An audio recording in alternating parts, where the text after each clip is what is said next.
Hello दोस्तों, welcome to another vlog. आज है डेट 28 जनवरी और अभी रात के 9:30 बज रहे हैं। तो ये व्लॉग बना रहे हैं हम मैन्युफैक्चरर के ऊपर। मैन्युफैक्चरर ई कॉमर्स को रिलेटेड लेके क्या सोचता है मैं वो बताऊंगा। मैंने बहुत सारे मैन्युफैक्चरर्स के लिए काम किए, कंसल्टेशन दी है। उनके काफ़ी सारे मैन्युफैक्चरर्स के मेरे पास मैसेजेस आते हैं। तो मैं आज आपको मैन्युफैक्चरर का थॉट प्रोसेस बताऊंगा कि भैया मैन्युफैक्चरर का क्या थॉट प्रोसेस रहता है ई कॉमर्स के, स्पेशली मार्केट प्लेस बिजनेस के रिलेटेड, और वो कैसे आगे बढ़ते हैं और मार्केटिंग एजेंसी वाले उनका कैसे बेवकूफ़ बनाते हैं। और हर मैन्युफैक्चरर को दो ही तरीके आते हैं ई कॉमर्स करने के, तो उसके बारे में हम डिटेल में बात करेंगे। तो भैया अगर चैनल पे नए हो तो सब्सक्राइब ज़रूर करना। अगर आप खुद मैन्युफैक्चरर हो और आपका भी यही थॉट प्रोसेस है तो कमेंट ज़रूर करना। कोई भी क्वेश्चन हो तो कमेंट करना एंड वीडियो को एक लाइक ज़रूर देना। चैनल पर नए हो तो सब्सक्राइब ज़रूर करना। अब हमारे पास दो तरीके के मैन्युफैक्चरर होते हैं। यूजुअली मैन्युफैक्चरर दो कैटेगरी में डिवाइड करते हैं हम। पहले मैन्युफैक्चरर होते हैं जिनका मोटिव होता है कि भैया हमारे को सस्ते में बेचना है, कोस्ट टू कोस्ट, आज नुकसान में बेचेंगे, धीरे धीरे बड़ा बड़ा करके हम प्रॉफिट कमा लेंगे। जो हर मार्केटिंग एजेंसी, हर e commerce marketplace management company agency manufacturer को रिकमेंड करती है कि आप मार्केट प्लेस से सस्ता बेचो। आप जब भी प्रोडक्ट लॉन्च कर रहे हो तो हमेशा चीपेस्ट बेचो, सबसे सस्ता बेचो, कोस्ट टू कोस्ट पे लिस्ट कर दो। उसके बाद एडवर्टीजमेंट चलाओ, आपके पास ऑर्डर्स आने लग जाएगा। एक बार ये ऑर्डर्स आएगा तो धीरे धीरे आप 4-6 महीने में प्राइस बढ़ा बढ़ा करके अपना बिजनेस वापस ग्रो कर सकते हो और प्रॉफिट कमा सकते हो। तो 90% मैन्युफैक्चरर को सिर्फ एक यही तरीका पता होता है कि भैया मैं आज सस्ते में बेच लेता हूँ, मैं सस्ते में बेचने को तैयार हूँ, घाटा होएगा कोई दिक्कत नहीं है, बाद में 4-6 महीने में बढ़ा दूंगा। अब इस स्ट्रेटजी में सबसे बड़ा प्रॉब्लम क्या है, इसमें मैन्युफैक्चरर को ये नहीं पता कि मुझे इसमें आइटम कौन सा बेचना है और मार्केट रेट पे बेचना है, क्योंकि ऑब्वियसली सस्ता बेच रहे तो मार्केट रेट पे तो नहीं बेचेगा, ना कोई कैलकुलेशन होगी। तो मैन्युफैक्चरर कोई आइटम 300 की बना रहा है, वो 300 रुपये बैंक सेटलमेंट पे लिस्ट कर देगा। मार्केट में अगर लोग 1000 रुपये का बेच रहे हैं तो वो 300 रुपये बैंक सेटलमेंट पे लिस्ट है, तो मार्केट में अमेजोन, फ्लिपकार्ट जैसे प्लेटफॉर्म पे वो प्रोडक्ट 600-650 का होगा। फिर जब उस पर एड्स चलेगी तो ऑर्डर बहुत जल्दी आने स्टार्ट हो जाते हैं। बहुत जल्दी मतलब विद इन 3 to 4 डेज दिन के 20-25 ऑर्डर आने स्टार्ट हो जाते हैं। 1000 रुपये की ऐड में आपके 20-25 ऑर्डर्स आने स्टार्ट हो जाएंगे। उसका रीज़न ये है, मार्केट प्राइस 1000 रुपीज़ है, मैन्युफैक्चरर उसको 700-800 रुपये में बेच रहा है, 700 रुपये में बेच रहा है, चीपेस्ट बेच रहा है, तो सस्ते के चक्कर में ऑर्डर आना स्टार्ट हो जाता है। अब इसमें सबसे बड़ी प्रॉब्लम जैसे मैंने बताया कि ये है फर्स्ट कि मैन्युफैक्चरर को नहीं पता कि ये स्ट्रेटजी कितने रुपए तक के प्रोडक्ट पे काम करती है।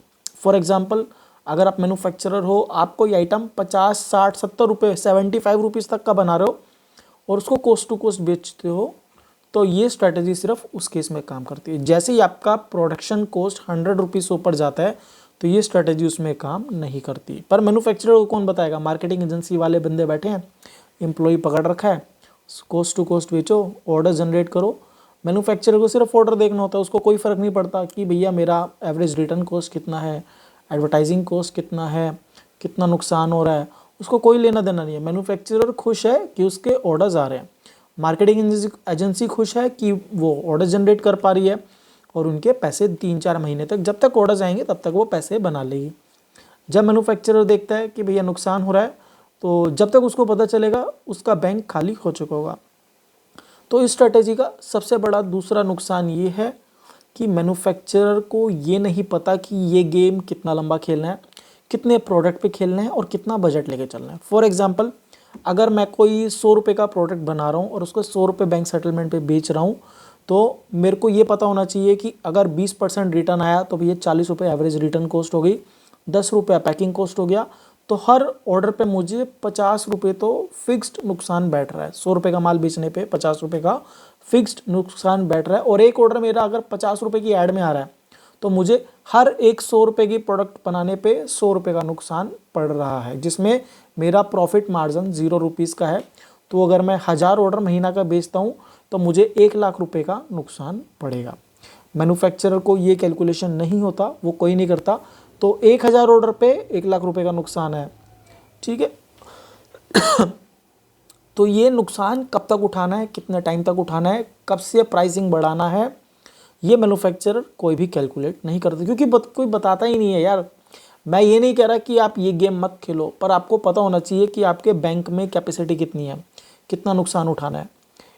काफ़ी सारे मैन्युफैक्चरर होते हैं जो महीने का 2 से 3 लाख रुपए का नुकसान उठा रहे होते हैं, पर उनको ये नहीं पता होता कि 6 महीना हो गया बेचते बेचते, आज तक प्राइस बढ़ाने का नंबर ही नहीं आया। क्योंकि जो एजेंसी हमने 6 महीने से यूज़ जिसकी सर्विस ले रहे हैं, कभी कोई फेस्टिवल आ जाता है, कभी कोई सीज़न आ जाता है, कभी कुछ आ जाता है, तो वो प्राइस बढ़ाने ही नहीं दे रहे हैं। वो हमेशा बोल रहे हैं कॉम्पिटिटिव प्राइस रखो, चीपेस्ट रखो, लोएस्ट रखो। तो मैन्युफैक्चरर प्राइस बढ़ा ही नहीं पा रहा, और ना उसको पता कि कितने % से प्राइस बढ़ाना है।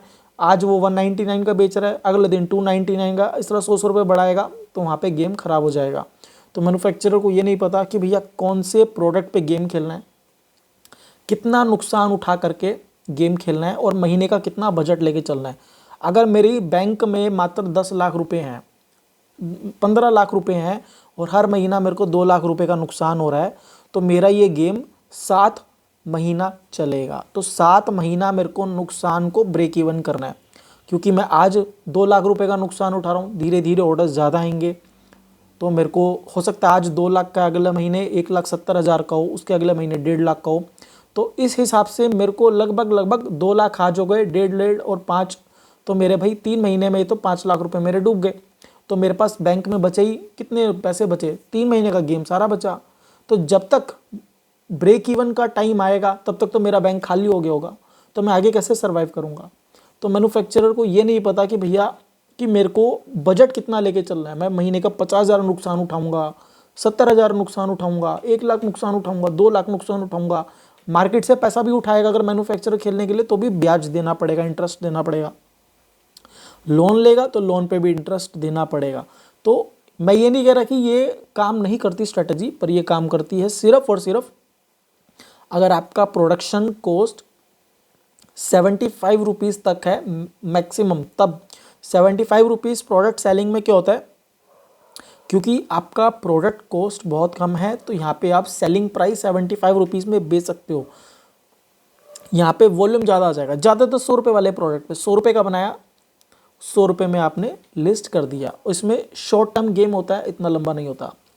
दूसरी बात इसमें यह रहती है कि मैन्युफैक्चरर को बजट का कोई भी आइडिया नहीं होता। एजेंसी जो बोलती है वो वही करता है। ना पेमेंट रिकन्सिलेशन, ना सेटलमेंट अमाउंट चेक करते हैं, ना कितना प्रतिशत रिटर्न आ रहा है, ना आरटीओ, कोई भी उसको मैन्युफैक्चरर ध्यान नहीं देता। और जब प्राइस बढ़ा करके ब्रेक इवन करके फिर प्रॉफिट निकालने का टाइम आता है, तब तक मैन्युफैक्चरर का 50% केस में मैन्युफैक्चरर का बैंक खाली हो चुका होता है। दूसरी बात, मैन्युफैक्चरर ये कभी कभी क्या होता है, कोई प्रोडक्ट है जो 300 350 का मैन्युफैक्चरर बना रहा है, जिसका मार्केट प्राइस 1200 से 1500 है। एजेंसी बोलती है कि 899 में बेचो, मैन्युफैक्चरर वो 899 में बेचना स्टार्ट कर देता है। अब जो प्रोडक्ट आप 300 रुपये का बना रहे हो, वो 300 350 में ही लिस्ट करके आप बेचोगे, तो उसमें मार्केटिंग कॉस्ट ऑब्वियसली थोड़ा ज़्यादा आएगा, और आपका जो है ऑर्डर्स तो जनरेट हो जाएगा, क्योंकि वो 1 kg या 2 kg की कैटेगरी में जाएगा, तो वहाँ पे शिपिंग चार्ज बढ़ जाएगा। और आपको कितना ही माल बेच लोगे, अगर दिन के 50 ऑर्डर भी भेज रहे हो, तो 10 दिन के 500, एक महीने के 1500 ऑर्डर हो गए, हर ऑर्डर पे 100 रुपये का नुकसान आपको हो रहा है, तो 1.5 लाख रुपए का नुकसान आपका मिनिमम पकड़ के चलो कि जाएगा ही जाएगा। अब दूसरी बात ये है कि मैन्युफैक्चरर्स को एक चीज़ और ध्यान देनी है कि भैया ये गेम हर प्रोडक्ट पे नहीं खेला जा सकता। आपको कुछ प्रोडक्ट मार्केट के अकॉर्डिंग चलना पड़ेगा, और हर बारी एजेंसीज़ के भरोसे नहीं बैठ के किया जा सकता। हर चीज़ ऐसे नहीं चलती है, हर प्रोडक्ट ऐसा नहीं चलता। तो आपको बजट लेके चलना पड़ेगा कि मेरा महीने का इतना बजट है, और बेसिक कैलकुलेशन करना पड़ेगा। मैं ये नहीं कह रहा कि आप कोस्ट टू कोस्ट लिस्ट करो, मैं ये सिर्फ इतना कह रहा हूँ, आप मैक्सिमम 10% आरटीओ और 10% कस्टमर रिटर्न का बेसिक खर्चा और आपका पैकेजिंग कॉस्ट का मार्जिन लेके चलो। मैं ये नहीं कह रहा कि आप मार्केट रेट पे कम्पीट करो। अगर आपने कोई प्रोडक्ट 200 रुपये का बनाया है, 10% कस्टमर रिटर्न और आपका जो है पैकिंग कॉस्ट और 10% आरटीओ का जो एवरेज रिटर्न कॉस्ट आ रहा है भैया, वो लेके चलो।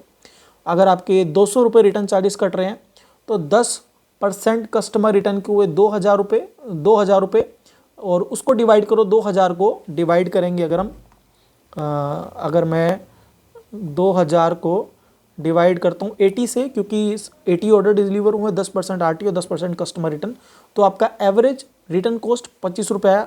उसमें आप 10 रुपया पैकिंग का जोड़ लो, कम से कम बेसिक जोड़ लो यार, जितना आपका मिनिमम रिटर्न जो बेयर मिनिमम है, इसके बिना तो बात बनेगी नहीं।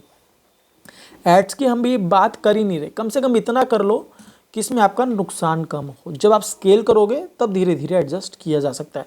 तो कम से कम अपना पैकिंग कॉस्ट का मार्जिन और एवरेज रिटर्न कॉस्ट 10% के हिसाब से जो आपकी वेट कैटेगरी का स्लैब पड़ रहा है उसके according bare minimum 10% RTO 10% customer return average पकड़ के चलो। क्योंकि ये मान करके चलो कि आपका अगर बहुत ज़्यादा ऑर्डर आने लगा तो ऐसा नहीं है कि आपका बहुत ज़्यादा नुकसान होगा, ये थोड़ा सा आपका मार्जिन जो है ना ये आपको सपोर्ट देगा। अब दूसरे तरीके के मैन्युफैक्चरर होते हैं जो बोलते हैं कि भैया हमारे को बल्क ऑर्डर चाहिए पर हम इन्वेस्टमेंट एड्स में करेंगे पर हमारे को नुकसान 1 रुपये का नहीं होना चाहिए फ्रॉम डे वन। दूसरे टाइप के जो मैन्युफैक्चरर होते हैं वो इन्वेस्टमेंट नहीं करना चाहते हैं, एड्स में तो 1 रुपये का इन्वेस्टमेंट नहीं करना चाहते हैं। वो बोलते हैं आप कोस्ट टू कोस्ट बेच लो पर हमारे को 1 रुपये का नुकसान नहीं होना चाहिए। ये सबसे वर्स्ट केस सिनेरियो है। मैन्युफैक्चरर जहाँ पर एक्सपेक्टेशन तो बहुत बड़ी रख रहा है पर इन्वेस्टमेंट नहीं करना चाह रहा, वो मैन्युफैक्चरर सीधा बोलता है कि आप दिन के 5,000 ऐड में खर्च करो, दिन के 10,000 खर्च करो, मेरे को फ़र्क नहीं पड़ता, पर मेरे को जेब से 1 रुपया नहीं देना। मेरा पहले ही आप कैलकुलेशन कर लो, 1 रुपया मैं जेब से खर्च करने को तैयार नहीं हूँ। I will not bear any loss, और कोई भी पैसे का मुझे लॉस बियर नहीं करना। तो ये आपके ऊपर है। अब इसमें क्या होगा, मार्केटिंग एजेंसी वालों को घंटा फ़र्क नहीं पड़ता, उनको फ़र्क ही नहीं पड़ता। उनको पता है कि 2 महीने बाद बंदा किसी और से काम करा लेगा, हमारा क्या ही लेना देना। तो ऑर्डर आते हैं, बंदा खुश हो जाता है। अब इस केस में क्या है, मैन्युफैक्चरर कोई कैलकुलेशन तो नहीं करता, मैन्युफैक्चरर तो नहीं करेगा, तो सामने वाले को बोल रहा है। अब कोई भी बिजनेस आप करोगे, चाहे ई-कॉमर्स हो कोई भी हो, स्टार्टिंग में इन्वेस्टमेंट लगाना पड़ेगा। आप डे 1 से बल्क ऑर्डर एक्सपेक्ट नहीं कर सकते कि भैया मेरे को दिन के 100 ऑर्डर चाहिए और 1 रुपये का नुकसान नहीं होना चाहिए। वो पॉसिबल नहीं है, वो पॉसिबल है ही नहीं। कोई भी नई लिस्टिंग, कोई भी नया प्रोडक्ट, ये पॉसिबल नहीं है। मेरे पास काफ़ी लोगों के मैसेज आते हैं कि भैया आप हमारा अकाउंट ले लो पर हम 1 रुपये का नुकसान नहीं उठा सकते। आपको ही एड्स चलाना है, 1,000 रुपये खर्च करने, दिन के 2,000 का बजट लो, 3,000 का लो, उतने ऑर्डर आने चाहिए, उतना मार्जिन रख लो कि हमारे को ब्रेक इवन हो जाए, पर जेब से 1 रुपया नहीं खर्च करने को हम रेडी। हमारे को माल बेच के ब्रेक इवन करा दो पर हम प्रॉफिट भी ना दो पर लॉस भी ना दो। मैं सीधा छूटते बोलता हूँ कि भैया ये पॉसिबल नहीं है। आपको दिन के 50-60 ऑर्डर भी चाहिए, एड्स में आप चाहते हो पैसा भी खर्च हो और आपको 1 रुपये का नुकसान भी नहीं लेना। इसमें क्या है, या तो हम मार्जिन कैलकुलेट भी कर लेंगे तो भी कोई गारंटी नहीं है। कस्टमर रिटर्न बढ़ जाए घट जाए, RTO बढ़ जाए RTO घट जाए, यह किसी भी सेलर के हाथ में नहीं है। और इनिशियल स्टेज में आप बल्क ऑर्डर एक्सपेक्ट नहीं कर सकते। मैं हमेशा बोलता हूँ कि एड्स कोई वो नहीं है कि आपने एड्स में पार्टिसिपेट किया और आपके रातों रात ऑर्डर 4 गुना 5 गुना हो गए, ऐसा नहीं होने वाला। एड्स एक इन्वेस्टमेंट है, आपको इसको टाइम लगता है, लिस्टिंग बनानी पड़ती है, लिस्टिंग को धीरे धीरे ग्रो करना पड़ता है। ऐसा नहीं है कि आज आपने कोई प्रोडक्ट लिस्ट करो और 1,000 रुपये की ऐड चला दी तो आपके 50 से 60 ऑर्डर आने लग गए, ऐसा नहीं होने वाला। ऐसा कभी नहीं होता, ना से आगे होगा। अनलेस एंटिल आप कोई प्रोडक्ट वही बहुत सस्ता बेच रहे हो, क्योंकि एड्स भी तभी अच्छा परफॉर्म करता है जब आप मार्केट प्राइस से सस्ता बेचो। देखो ऑर्डर लाने के 2 ही तरीके हैं, या तो कोई ऐसी डील दो जो कोई ना दे रहा हो, या कोई ऐसा प्राइस दो जो कोई ना दे रहा हो। दोनों केस में आपका एड्स बहुत अच्छा काम करेगा और ऑर्गेनिक ऑर्डर धीरे धीरे बढ़ जाएगा। पर इस केस में लॉस गारंटेड होता है क्योंकि आपके पास मार्जिन्स नहीं रहते हैं। लो प्राइस में ऑलरेडी मार्जिन खत्म हो जाता है, बेटर डील में आपको प्रोडक्ट ज़्यादा देना पड़ता है कम प्राइस रेंज में। तो ये भाई काम नहीं करता। दूसरे टाइप के मैन्युफैक्चरर ये होते हैं कि भैया हमारे को 1 रुपये का नुकसान नहीं उठाना, आप चाहे जितना मर्जी एड्स में डालो पैसा। भाई मेरी इन सभी टाइप के मैन्युफैक्चरर से रिक्वेस्ट है कि भाई आप किसी से भी काम कराओ, देखो बिजनेस है, रिस्क तो लेना पड़ेगा आपको। 2-3 महीने का बजट तो लेके चलना पड़ेगा। ऐसा नहीं होता कि आप बोलो कि भाई हमारे को 1 रुपये का नुकसान नहीं उठाना फ्रॉम डे 1 और हमारे को बल्क ऑर्डर भी चाहिए। ये 2 चीज़ें कभी भी नहीं हो सकती है। आप चाहे एक महीने में 100 ऑर्डर पर डे का टारगेट लेके चल रहे हो, पर आपको एड्स में बजट चाहिए और आप ये नहीं मान सकते कि 100% प्रॉफिट होगा और 1 रुपये का नुकसान नहीं होगा। ये कोई पैसा छापने की मशीन तो है नहीं यार कि आपने एक महीने में 1000 रुपये डाल दिए और 1000 रुपये का प्रॉफिट हो गया तो ब्रेक इवन हो गया। लॉस की पूरी गारंटी रहती है, प्रॉफिट की कोई गारंटी नहीं होती है। सिंपल सा फंडा है मार्केट प्लेस बिजनेस का। लॉस की होने की पूरी गारंटी है पर प्रॉफिट होने की कोई गारंटी नहीं है। प्रॉफिट होने के लिए आपको टाइम, पैसा और इन्वेस्टमेंट सब लगाना पड़ता है। तो भैया अब ये था 2 तरीके के मैन्युफैक्चरर। अब बात करें फर्स्ट टाइप के मैन्युफैक्चरर, उनके लिए क्या मेरा सजेशन रहेगा। देखो भाई, आप मैन्युफैक्चरर हो तो मेरा आपके लिए यही सजेशन है, आपके पास पावर है मार्जिन्स की, तो आप ये मत सोचो कि मैं आज ब्रेक इवन पे बेच रहा हूँ तो कल मैं बड़ा करके पैसा बना लूँगा। ये सिर्फ 10 में से एक मैन्युफैक्चरर के साथ काम आता है। 9 मैन्युफैक्चरर फेल हो जाते हैं।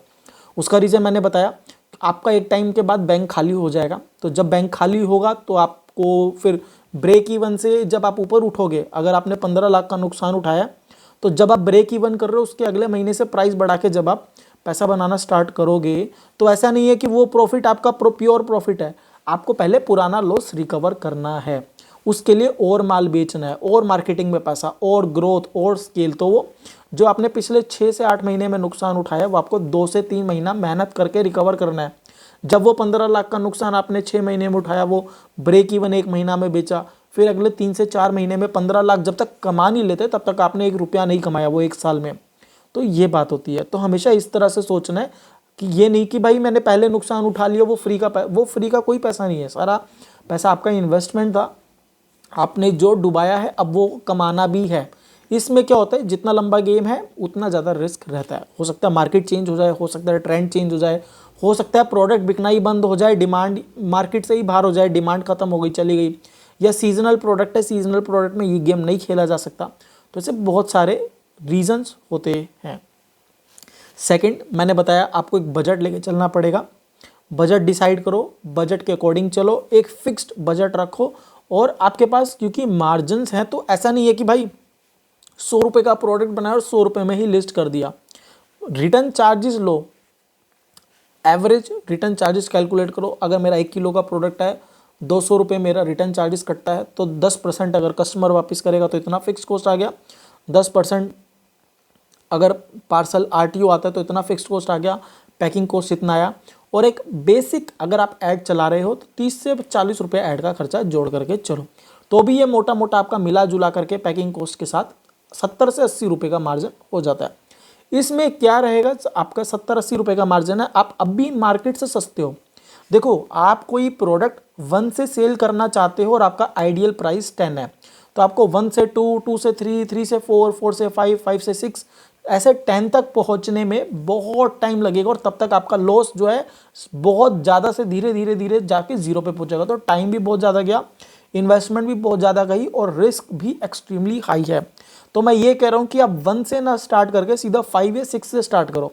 उसमें क्या है, आप मार्केट से सस्ते हो पर आप बहुत ज़्यादा महंगा भी नहीं बेच रहे, बहुत ज़्यादा चीपेस्ट भी नहीं बेच रहे, आप एक मिनिमम मार्जिन लेके बेच रहे हो। मार्केटिंग एजेंसी वाले क्या बकवास करते हैं, मेरे को घंटा फर्क नहीं पड़ता। मेरा सिंपल सा मोटिव है, आप उतना ही नुकसान उठाओ जितना आपकी कैपेसिटी है, जितना आप रिकवर इजीली कर पाओ। ऐसा नहीं है कि मैं 50 लाख का नुकसान करके बैठा हूँ और रिकवर करने में मुझे 10 साल लगेंगे और 10 साल तक वो माल बेच करके मेरे को रिकवर करना है। ये लॉजिक कभी भी काम नहीं आता। काफ़ी सारे लोग इसी फॉर्मूले पे चलते हैं कि भैया हम 6 महीना तो नुकसान में बेचेंगे, उसके बाद 6 महीना रिकवर करेंगे, फिर प्रॉफिट कमाएंगे। तो ये गेम बहुत लंबा है और इस गेम में 90% मैन्युफैक्चरर ही डूब, होलसेलर और सप्लायर तो डूब ही जाता है क्योंकि उसके पास मार्जिन तब तक बचता नहीं है। मैन्युफैक्चरर खेल जाता है पर 10 में से एक मैन्युफैक्चरर कर पाता है, 9 फेल हो जाते हैं। उसका रीज़न ये है कि आपका बैंक अकाउंट एक टाइम बाद खाली हो जाएगा। जब तक आपके बैंक में पैसा है तब तक आप ये गेम खेल रहे हो। दूसरा प्रॉब्लम ये है कि सपोज करो आपने आज कोई प्रोडक्ट 199 में कोस्ट टू कोस्ट बेचा, आपका ऐड कॉस्ट 50 रुपये पड़ रहा है। क्योंकि आपका 50 रुपये इसलिए पड़ रहा है, कस्टमर सस्ते के चक्कर में मंगा रहा है। आज से 2 महीने बाद जब यही 199 वाला प्रोडक्ट आप 299 या 349 तक लाओगे तो आपका 50 रुपये ऐड कॉस्ट सेम नहीं रहेगा। जैसे जैसे आप प्राइस बढ़ाते जाओगे आपका ऐड कॉस्ट भी मार्केट के अकॉर्डिंगली CPC या आपका बिडिंग इंक्रीज होता जाएगा। जैसे आपका बिडिंग इंक्रीज होगा, आप मार्जिन भी ले रहे हो, आपका ऐड कॉस्ट भी साइमल्टेनियसली बढ़ता चला जा रहा है। अगर आज आप 10 रुपये के मार्जिन पे बेच रहे थे तो आपका ऑर्डर 50 रुपये में आ रहा था, कल आप 50 रुपये के मार्जिन पे बेच रहे हो, आपका ऐड कॉस्ट भी 80 से 85 रुपये जाएगा। जब आप उसका 150 रुपये का मार्जिन रखोगे तब भी आपका ऐड कॉस्ट जो है वो लगभग 100 रुपये हो जाएगा। तो ऐसा ह्यूज डिफरेंस नहीं आने वाला कि भैया आप जो है 50 रुपये में आज भी ऑर्डर आता था, 50 रुपये में तब भी ऑर्डर आएगा, ऐसा नहीं होगा। आपका ऐड कॉस्ट भी धीरे धीरे बढ़ता चला जाएगा, तो उसका भी नुकसान आपको देखना होता है। तो ऐसा नहीं है कि मैं पैसा सीधा डबल कर रहा हूँ, डबल तो कभी नहीं होता, बहुत अच्छे केस में होता है, बेस्ट केस सिनेरियो किस्मत वालों को होता है जो बहुत जल्दी पैसा डबल होता है, अदरवाइज ऐसा नहीं होता। तो भाई लोग, और एक चीज़ हो रहा है, एक मेरी पर्सनल ओपिनियन है, मैंने देखा है काफ़ी सारे मैन्युफैक्चरर के साथ मैंने काम किया, जैसे मैंने बताया कंसल्टेंसी दी है। आपके पास कोई भी मार्केटिंग एजेंसी हो, कोई भी बंदा हो, भाई सामने वाले को उतना झूठ बोलो, अगर आपका कोई अकाउंट मैनेज कर रहा है, स्पेशली कोई भी अकाउंट मैनेज कर रहा है, कोई एजेंसी कर रही है, उतना झूठ बोलो भाई जो आप सर्वाइव कर पाओ। क्योंकि सामने वाली एजेंसी अगर आपका बिजनेस मैनेज कर रही है, कोई बंदा आपका बिजनेस मैनेज कर रहा है, उसको इतना झूठ बोलो कि उस पर प्रेशर ना पड़े और आपका अकाउंट ग्रो ही ना हो।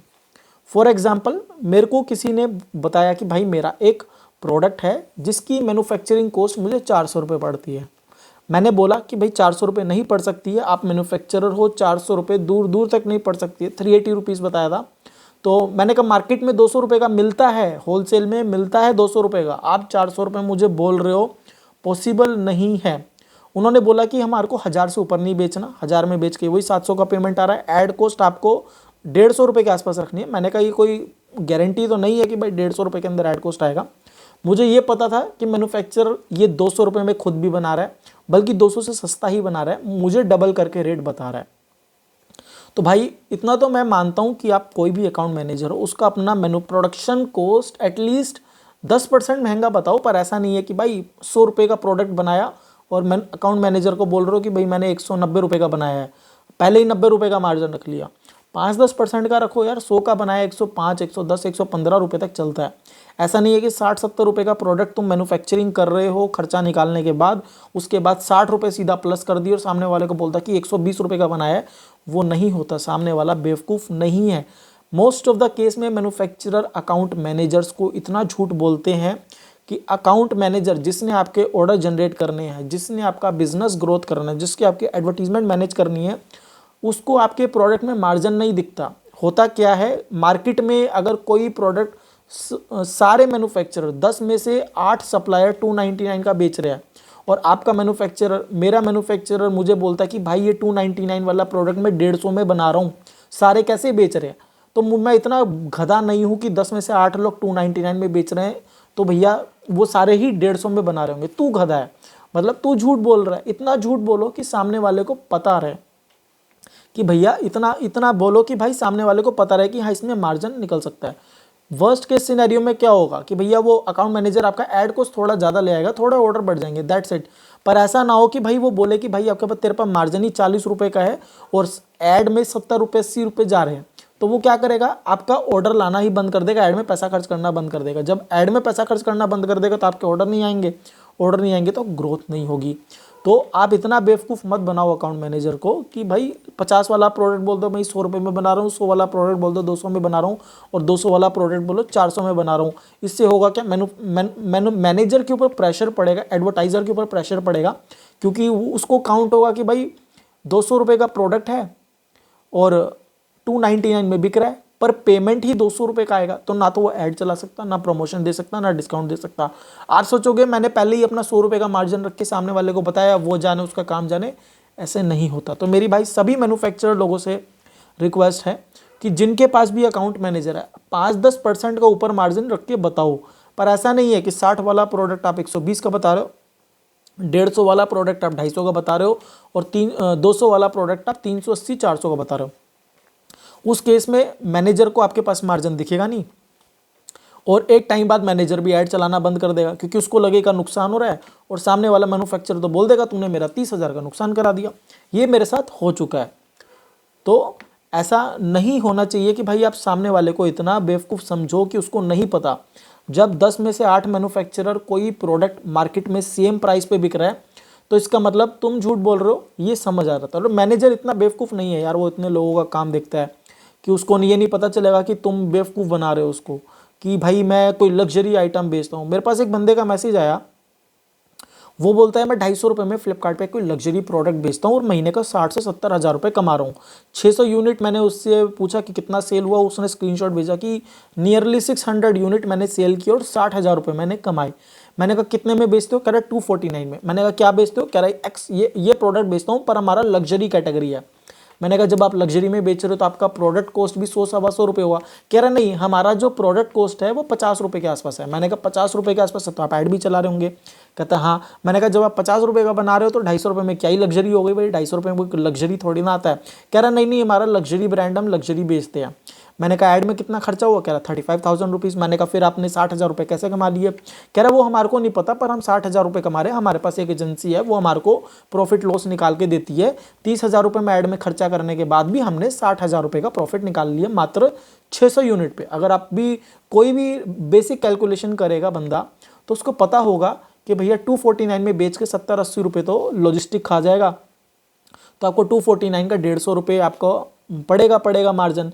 और आप अगर 50-60 रुपये मिनिमम ऐड का खर्चा भी पकड़ोगे तो भी आपके पास 30-40 रुपये ही बचते हैं। उसमें 5-10 रुपये पैकिंग कॉस्ट और 10-15% अगर रिटर्न पकड़ के चलोगे तो 15-20 रुपये का ही मार्जिन बचेगा, उससे ज़्यादा का नहीं बचेगा। तो भाई इस 100 रुपये के अंदर 60 हज़ार कैसे निकाल लिए मुझे तो समझ नहीं आया ऐड का खर्चा काटने के बाद। तो भाई सामने वाले को इतना बेवकूफ़ मत समझो कि तुम उसको बोलो कि अभी मैं 60 हज़ार कमा रहा हूँ और मेरे को 1 लाख रुपए कमाने हैं यही 600 यूनिट के अंदर, जो पॉसिबल नहीं है। तो ये सबका थॉट प्रोसेस रहता है कि भी सामने वाला तो गधा आदमी है, उसको क्या ही नॉलेज है, हम ही जो बोलेंगे वही वो मान लेगा। हमने बोला कि हम 60 हज़ार रुपये महीना कमा रहे हैं तो 1 लाख रुपए करके दो, हम बोलेंगे 1 लाख रुपए कमा रहे हैं तो वो 1.5 लाख करके दो। सामने वाला गधा आदमी है, उसको कुछ नहीं पता। मेरे पास बहुत सारे लोगों के मैसेज आते हैं, बहुत सारे, लिटरली बहुत सारे लोगों के मैसेज आते हैं। मैं सिर्फ 3 या 4 क्वेश्चन पूछता हूँ, हर कोई अपने आप को मैन्युफैक्चरर बताता है। मेरे को ये पता चल जाता है, मेरे को क्या, मैक्सिमम लोगों को जो बिजनेस कर चुके हैं और आज सर्विस प्रोवाइडर हैं, उन सभी लोगों को ये बेसिक पता चल जाता है कि भाई प्रोडक्ट कॉस्ट और आपका रिटर्न चार्जेस और आपका ऐड कॉस्ट और आपका सेलिंग प्राइस, ये 4 क्वेश्चन पूछ के हर किसी को पता चल जाता है कि आपके पास मार्जिन कितना है और मार्केट में कितने का बिक रहा है, तो प्रोडक्शन कॉस्ट कितना होगा। जिसने भी बिजनेस किया है वो किसी भी कैटेगरी का कोई भी प्रोडक्ट 2 से 3 दिन में आइडेंटिफाई कर लेगा कि मार्केटिंग कॉस्ट कितना आ सकता है, प्रोडक्शन कॉस्ट कितना आ सकता है, कितना आपका मार्जिन है। इसके बेस पे आपका प्रॉफिट एंड लॉस मोटा मोटा एक 70-80% तक एक्यूरेसी के साथ निकाल सकता है। मैं तो भाई किसी भी प्रोडक्ट का मेरे को अब इतना एस्टिमेटेड पता चल जाता है कि ये बंदा अगर इतने में बना रहा है, इतने में बेच रहा है तो इतना मार्जिन मिल जाएगा, क्योंकि रेवेन्यू कैलकुलेटर और प्राइस कैलकुलेटर का है तो उनसे हमारे को तो पता चलता है पेमेंट कितना आएगा। अब बाकी रही एडवर्टीजमेंट और हमारा प्रोडक्शन कॉस्ट और हमारा प्रोडक्ट कॉस्ट और पैकेजिंग कॉस्ट, उसमें माइनस करके हमारे को बेसिक मोटा मोटा पता चल जाता है। आपको ये नहीं बोल सकता कि भाई मैं 1,000 रुपये का प्रोडक्ट बेचता हूँ और मेरा 20 रुपये में अमेजोन पे ऑर्डर जनरेट हो जाता है तो मैं 1,000 रुपये डालता हूँ मेरे 50 ऑर्डर आ जाते हैं। ये बकवास है, ये पॉसिबल ही नहीं है, कोई भी बंदा पॉसिबल नहीं है। तभी केस में पॉसिबल है जब कोई 10,000 का आइटम आप 1,000 रुपये में बेच रहे हो, ये सिर्फ उस केस में पॉसिबल है, वरना तब भी पॉसिबल नहीं है। तो मेरी सभी मैन्युफैक्चरर जो भी लोग ये भाई वीडियो देख रहे हैं, मैन्युफैक्चरर हैं या मैन्युफैक्चरिंग सेक्टर में जा रहे हैं, तो भाई पहला चीज़ आपको ध्यान रखना है कि आप मैन्युफैक्चरर हो, आपके पास मार्जिन्स हैं, तो आप चीपेस्ट की रेस में मत जाओ, आप जाओ अफोर्डेबल की रेंज में। चीपेस्ट की रेस में मत जाओ कि मैं आज 0 से सेल करूंगा और 10 तक लेके जाऊंगा और अगले 6 से 8 महीने का मेरा टारगेट लेके चल रहा हूँ। उसमें आपको बेसिक ये देखना है, बेसिक खर्चा जोड़ो, अपना बेसिक एक्सपेंस जोड़ो। आपको माइनस से स्टार्ट नहीं करना, आपको 3-4 स्टेप से स्टार्ट करना है। 0 से स्टार्ट करके 9 पे जाने की जगह आप 3 या 4 स्टेप से स्टार्ट करो, जहाँ पे मार्केट स्टार्ट करती है। मार्केट से थोड़ा आप एक और नीचे आ रहे हो क्योंकि आपके पास एक प्लस पॉइंट है। अमेजोन फ्लिपकार्ट पे सबसे बेस्ट यही है। उसमें क्या है, आपका लॉस लिमिटेड टाइम रहता है। आपको ये पता होना चाहिए कि मेरे को महीने का कितना बजट है जिसमें मेरे को नुकसान में बेचना है। एड्स का बजट, एक बेसिक बजट डिसाइड करो, भैया 20,000 25,000 मेरा एड्स का बजट है। एक ऐड का अगर मैं 50 रुपये ऑर्डर पकड़ के चलता हूँ, 10% मेरा रिटर्न आता है, 5 रुपये मेरा पैकेजिंग कॉस्ट है, तो भैया मेरा एक मात्र 70-75 रुपये का ऐड का टोटल खर्चा पड़ेगा। 100 रुपये का प्रोडक्ट था, 175 रुपये में डाल करके लिस्ट कर दिया। बैंक सेटलमेंट के अकॉर्डिंगली 175 में डाला, शिपिंग लिख के कस्टमर को आगे 249 या 299 के आसपास का पड़ेगा। तो ये बेसिक प्राइस से स्टार्ट करो, रादर देन कि 100 में खरीदा, 100 में लिस्ट कर दिया, कस्टमर को 199 का पड़ रहा है, फिर चला रहे हैं ऐड पे ऐड, और रिटर्न भी आ रहा है, पैकेजिंग कॉस्ट भी जा रहा है, ये भी जा रहा है, डैमेज भी हो रहा है, सब जा रहा है। तो ऐसी बेवकूफ़ी मत करना। और आपका जो मैनेजर है एटलीस्ट उसको ट्रांसपेरेंट रह के, जितना ट्रांसपेरेंट रह के काम करोगे उतना उसके पास ग्रोथ का स्कोप रहेगा और वो सही गाइड कर पाएगा। मुझे नहीं पता आपके मैनेजर कैसा है, आपका रिलेशन कैसा है, आप बात करते हो नहीं करते, उससे नॉलेज शेयर करते हो नहीं करते, प्रोडक्ट के बारे में बात करते हो नहीं करते, पर आपको अपने मैनेजर से इतना ट्रांसपेरेंट तो थोड़ा बहुत रहना पड़ेगा कि भैया 100 रुपये का प्रोडक्ट आप उसको 110 का बता सकते हो, 115 का बता सकते हो, पर ऐसा मत बताना कि 100 रुपये का प्रोडक्ट को आप बता रहे हो कि भाई मैंने 180 190 रुपये का बनाया है तो तू 500 रुपये का बेच। 500 रुपये, जब पूरी मार्केट ही उसको 350 में बेच रही है तो वो बंदा अकेला 500 में बेचने निकलेगा तो ऑर्डर नहीं आएगा। तो इतनी बेवकूफ़ी मत करना। और दूसरा भाई, मैन्युफैक्चर सभी लोगों से भाई कि इन्वेस्टमेंट डालना पड़ेगा, चाहे एड्स हो चाहे प्रमोशन हो। कोस्ट टू कोस्ट बेचने का कोई स्कोप यहाँ पे है नहीं, कोस्ट टू कोस्ट तो बेवकूफ़ी है। तो जो मैन्युफैक्चरर आज कोस्ट टू कोस्ट बेचने की सोच रहा है वो तो बिल्कुल बेवकूफ़ी है, वो तो बहुत नुकसान उठाएगा, बहुत ज़्यादा नुकसान उठाएगा। तो पहली बात, कोस्ट टू कोस्ट नहीं बेचना। दूसरी बात, आपको इन्वेस्टमेंट करना ही पड़ेगा। आप ये सोचो कि भाई तुम 10,000 खर्च करो और 10,000 का प्रॉफिट हो और ब्रेक इवन कर दो डेली बेसिस पे, पर जेब से 1 रुपया नहीं डालूंगा, ये भाई कोई भी नहीं है। आपको बेसिक 1 महीना 2 महीने का इन्वेस्टमेंट लेके चलना पड़ेगा। बिना इन्वेस्टमेंट के यार क्या ही बिजनेस है। तुम जब मैन्युफैक्चरिंग स्टार्ट करते हो तब पहले दिन से प्रॉफिट गारंटेड नहीं होता, इन्वेस्टमेंट लेके चलना पड़ता है और इसमें भी इन्वेस्टमेंट लेके चलना पड़ेगा। तो ये सोच छोड़ दो कि भाई तुम दिन का 1,000 खर्च करो, 2,000 खर्च करो, मेरे को इतने ऑर्डर ला करके दो, इतना ग्रोथ चाहिए और इतना मेरे को जो है क्या कहते हैं जेब से नुकसान नहीं होना चाहिए। अगर आप इतना सोच करके चल रहे हो तो आप मार्केट प्लेस ई कॉमर्स में सर्वाइव कर सकते हो। अगर आप ये सोच करके चलो कि भाई मेरे पास 50,000 का बजट है, तुम 50,000 खर्च करो और 1 रुपये का नुकसान नहीं होना चाहिए, ये पॉसिबल नहीं है। क्योंकि रिटर्न्स, कैंसिलेशन और लॉसेस, एडवर्टीजमेंट कॉस्ट किसी के हाथ में नहीं है, कभी भी चेंज हो सकता है, मार्केट डिमांड कभी भी चेंज हो सकती है। कॉम्पिटिटर आपके 10 ऑर्डर मंगा करके रिटर्न मार देगा, आपका रिटर्न परसेंटेज बढ़ जाएगा। 200 रुपये एक रिटर्न में लग रहा है, 2,500 रुपये एक दिन में चला जाएगा, 2,000 2,500 एक दिन में आपका डूब जाएगा। तो ये भाई वो सोचना बेवकूफ़ी है कि मेरे को 1 रुपये का नुकसान ना हो। दूसरी पॉइंट, सबसे इंपॉर्टेंट चीज़ है, मेरे से 99% जितने भी लोगों का मैसेज आता है, आप कितने दिन के ऑर्डर पर डे कितने ऑर्डर दे सकते हो? भाई ये आपका क्वेश्चन ही गलत है। ऑर्डर्स लाना कोई बड़ी बात नहीं है। मैं हमेशा बोलता हूँ मार्केट प्लेस बिजनेस पे ऑर्डर्स लाना बड़ी बात नहीं है। रिटर्न ऑन इन्वेस्टमेंट मुझे 10 का चाहिए, ए कोस मुझे 10 के अंदर चाहिए, 15 के अंदर चाहिए, ROI मुझे 10 का चाहिए, ये सब बकवास है। आपके पास अगर मार्जिन नहीं है, 1 रुपये का मार्जिन नहीं है तो 10 का ROI भी बेकार है। अगर आपके पास 10 रुपये का भी मार्जिन नहीं है तो 10% का ए कोस भी बेकार है। अगर आप कोई प्रोडक्ट 100 रुपये का बना के 100 में बेच रहे हो, ए कोस आपका एडवर्टीजमेंट कॉस्ट ऑफ सेल्स अगर आपका 10 भी है तो 10 रुपये में भी एक ऑर्डर जनरेट हो रहा है तो भी वो 10 रुपये आपका नुकसान ही है, प्रॉफिट नहीं है। तो 10 का ROI, 10 का ए कोस, मेरे को 15 का ए कोस चाहिए, मुझे 5 का ए कोस चाहिए, मुझे 20 का ROI चाहिए, सब बकवास है अगर आपके पास 1 रुपये का मार्जिन नहीं है। और किसी भी बंदे से, भाई जो भी बंदा आपको बोले ना कि मैं दिन के आपको 200 ऑर्डर दे दूंगा, 300 ऑर्डर दे दूंगा, उससे दूर रहो। सबसे बड़ा रेड फ्लैग है नंबर ऑफ ऑर्डर्स का कमिटमेंट करना, क्योंकि बिजनेस है, बिजनेस में कोई भी कमिटमेंट नहीं चलता, इसमें कोई चीज़ गारंटेड नहीं होती है। मुझे नहीं पता कि आज मैंने 1,000 रुपये ऐड में डाले तो मुझे उस 1,000 में कितना ऑर्डर आएगा। हो सकता है 1 भी ऑर्डर ना आए, हो सकता है 2 ऑर्डर आए, हो सकता है 5 ऑर्डर आए, और किस्मत अच्छी रही तो 6 या 7 ऑर्डर आ जाएंगे। कोई गारंटेड नहीं होता। अगर आपको गारंटेड चाहिए तो आप कोई एम्प्लॉय भी हायर करते हो, उससे क्यों नहीं पूछते कि भाई मैं तेरे को 10,000 की तनख्वाह दे रहा हूँ, तू मेरे को कितने का माल कम बेच के देगा, या मेरी कितनी सेल करवा के देगा, या मेरा कैसे करेगा। एम्प्लॉय रख रहे हो ना, कोई गारंटेड नहीं है, वो आप अपनी फैसिलिटी के लिए रख रहे हो, अपने सहूलियत के लिए रख रहे हो। तो same to same market place का फंडा है। आप किसी से भी पूछते हो कि भैया कितने ऑर्डर्स की दे रहे हो, कितने ऑर्डर्स आ जाएंगे, कोई गारंटी नहीं है। ऑर्डर्स तो आपके 500 1000 2 दिन में आ जाएंगे, कोई बड़ी बात नहीं है, पर एक ऑर्डर पे आप कितने का नुकसान उठाओगे वो आपको देखने वाली बात है। मेरे से 99% लोग पूछते हैं कि सर हमारे को 2 दिन में कितने ऑर्डर ला दोगे, कितना प्रतिशत ऑर्डर का ग्रोथ हो जाएगा, मेरे को 100 ऑर्डर चाहिए, कल से 100 ऑर्डर चाहिए। मैं बोल देता हूँ कोई गारंटी नहीं है। अगर आपको 100 ऑर्डर चाहिए, मेरे पास 2 तरीके हैं, 100 ऑर्डर दिन के लाने के। जो आपका 499 वाला प्रोडक्ट है उसको मैं 199 लिस्ट कर दूंगा, और जो आपका 2000 का ऐड का बजट है उसको मैं 5000 कर दूंगा। 100 ऑर्डर गारंटेड आ जाएंगे। तो वो सामने वाला फ़ोन काट देता है, क्योंकि ये रियलिटी है, हर कोई यही करता है। जो आपको ऑर्डर्स का गारंटी दे रहा है, जो आपको कमीशन बेस्ड सेल्स बूस्ट की गारंटी दे रहा है, उनके पास दो ही स्कोप है। मार्केट में प्राइस चीपेस्ट कर दो, एड्स का बजट बढ़ा दो, मार्केटिंग कॉस्ट, मार्केटिंग का बजट बढ़ा दो, और सेल वैल्यू कम कर दो, अपना रेवेन्यू कम कर दो। कस्टमर को सस्ता प्रोडक्ट ज़्यादा से ज़्यादा लोगों तक दिखा तो ज़्यादा से ज़्यादा ऑर्डर आ जाएंगे, ऑब्वियसली बात है, शॉर्ट टाइम पीरियड के लिए। पर इसमें आपका नुकसान कितना होगा वो सोचने वाली बात है। तो कभी भी किसी भी अकाउंट मैनेजर से ये मत पूछो कि भैया मेरे को नंबर ऑफ ऑर्डर्स कितने ला करके दोगे, या कोई सामने से आपको अप्रोच कर रहा है, सर हमारे से सर्विस ले लो, हम आपको दिन के 50 ऑर्डर गारंटेड देते हैं। तो गारंटेड पूछना कि भाई कैसे दोगे, मैं तो मार्केट रेट पे ही बेच रहा हूँ, ऐड तो मैं, वही बजट है मेरा, आज भी 1000 रुपये का था, कल भी 1000 रुपये का है, आज भी मैं 500 में बेच रहा हूँ मार्केट रेट पे, कल भी 500 में बेचूंगा, तो डिस्काउंट मैं दूंगा नहीं। तो मेरे कैसे एक दिन में 100 ऑर्डर तुम करवा के दोगे, मुझे वो बताओ, 50 ऑर्डर करवा के दोगे वो बताओ।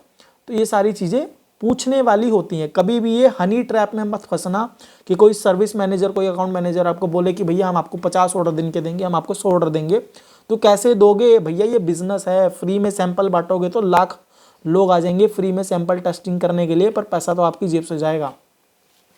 तो इस बात का ध्यान रखिएगा। तो आई होप कि भाई जितने भी बंदे ये वीडियो देख रहे हैं, मैन्युफैक्चरर ऑलरेडी हैं या मैन्युफैक्चरिंग करना चाहते हैं, उनको मेरा पॉइंट क्लियर हो। मेरा किसी को बदनाम करने का या किसी को डीमोटिवेट करने का, किसी को गलत दिखाने का कोई मोटिव नहीं है। मेरा ये वीडियो बनाने का सिर्फ एक थॉट प्रोसेस बताने का है कि दो टाइप के मैन्युफैक्चरर होते हैं। तीसरे टाइप के मैन्युफैक्चरर होते हैं जो समझदारी से सोच समझ के काम करते हैं। पर हाँ, जो भी 90% ई कॉमर्स पे मैन्युफैक्चरर बैठे हैं वो यही दो कैटेगरी के हैं कि घाटे में बेच के कल पैसा कमा लेंगे, पर उनको नहीं पता वो कल कब आएगा और कितना घाटे में बेचना है। दूसरे होते हैं जो 1 रुपये का इन्वेस्टमेंट करने को तैयार नहीं है, 1 रुपये का रिस्क लेने को तैयार नहीं है। तो अगर आप इनमें से, दोनों में से भी कोई भी कैटेगरी के मैन्युफैक्चरर हो, तो भाई लोग फर्स्ट कैटेगरी के हो तो सबसे पहले अपना प्रॉफिट एंड लॉस निकालो और एक टाइम पीरियड सिलेक्ट करो और एक बजट डिसाइड करो कि भैया कब तक घाटे में बेचोगे, कितने महीनों तक, कितने साल तक बेचोगे घाटे में। पता चले जब टाइम बढ़ाने का आए पैसे, तब तक तो बैंक तुम्हारा धंधा बंद हो चुका। दूसरे कैटेगरी के मैन्युफैक्चरर, भाई अगर तुम वीडियो देख रहे हो, रिस्क तो लेना पड़ेगा, थोड़ा सा इन्वेस्टमेंट डालना पड़ेगा, और सामने वाले को ये नहीं बोल सकते कि भाई मेरे को 1 रुपये का नुकसान नहीं होना चाहिए, फिर तुम जो मर्जी देखो। बिजनेस आपका है, आपको रिस्क थोड़ा बहुत लेना पड़ेगा, इट इज़ नॉट गारंटेड। और सभी जो भी देख रहे हैं, ऑर्डर्स की कोई गारंटी नहीं होती है। ऑर्डर्स आने को तो 2 दिन में आ जाएंगे, पर किस कीमत पे आएगा वो ज़रूर मैटर करता है। और कोई भी एजेंसी आपको या कोई भी बंदा आपको बोले कि मैं दिन के 100 ऑर्डर की ग्रोथ दे दूंगा, 200 ऑर्डर्स की ग्रोथ दे दूंगा, वो सबसे बड़ा रेड फ्लैग है। हमेशा पूछो कैसे देगा। अगर वो बताने से मना करेगा या बोलेगा लिस्टिंग ऑप्टिमाइज करते ही 2 दिन में 100 ऑर्डर आ जाएंगे, वो तो बकवास है भाई, कोई नहीं कर सकता। तो उसको बोलो ना, तू मेरा ये 1000 वाला प्रोडक्ट पे करके दे, इसका मैं प्राइस आज 499 से 999 कर देता हूँ, तू मुझे करा दे, प्रॉफिट ही प्रॉफिट होगा, 50% प्रॉफिट तेरा। तू करा इस पे 100 ऑर्डर की ग्रोथ, नहीं करा पाएगा, किसी का बाप नहीं करा पाएगा। जो प्रोडक्ट आप 299 399 में बेचो, उसका डबल करके बोल दो, इस SKU को करके दे मेरे को, तू 50 ऑर्डर भी कर दे डबल रेट पे, नहीं कर पाएगा। बिना एड्स के, बिना प्रमोशन के, डिस्काउंट के बंदा नहीं कर पाएगा वो। तो ये सबसे बड़ा रेड फ्लैग है, तो इस चीज़ से दूर रहो। बाकी भाई लोगों, आपका कोई भी क्वेश्चन हो तो आप कमेंट ज़रूर करना। मेरा वीडियो का सिर्फ बनाने का एक ही मोटिव है, एक अवेयरनेस करना मैन्युफैक्चरर्स के अंदर कि वो इन चीज़ों से दूर रहे और इसको समझे। और मेरे को भाई ऐसे मैसेज मत करना कि भाई आप कितने ऑर्डर्स का ग्रोथ दे दोगे, हमारे को दिन के 100 ऑर्डर चाहिए, 200 ऑर्डर चाहिए, 500 ऑर्डर चाहिए, 1000 ऑर्डर चाहिए। मेरे को भाई ऐसे मैसेज मत करो, मेरे को क्या, किसी को भी मत करो। जो चीज़ पॉसिबल नहीं है उसके सपने देखना बंद करो, बिजनेस को बिजनेस की तरह लो। और ये सिर्फ एक, मैंने बताया ना, सिर्फ एक थॉट प्रोसेस के ऊपर है कि मेरे पास जितने मैसेज आते हैं मैन्युफैक्चरर्स के, 99% का थॉट प्रोसेस सेम है। तो क्या स्टेप्स लेना है, आपको क्या समझना है, ये समझो, फिर उसके बाद जो है अगला नेक्स्ट स्टेप उठाओ। तो आपका कोई भी क्वेश्चन हो तो कमेंट जरूर करना, वीडियो पसंद आए तो लाइक जरूर देना और हाइप का बटन दबाना मत भूलना। चैनल पे नए हो तो सब्सक्राइब जरूर करना। वीडियो देखने के लिए बहुत बहुत शुक्रिया। Good night, bye bye.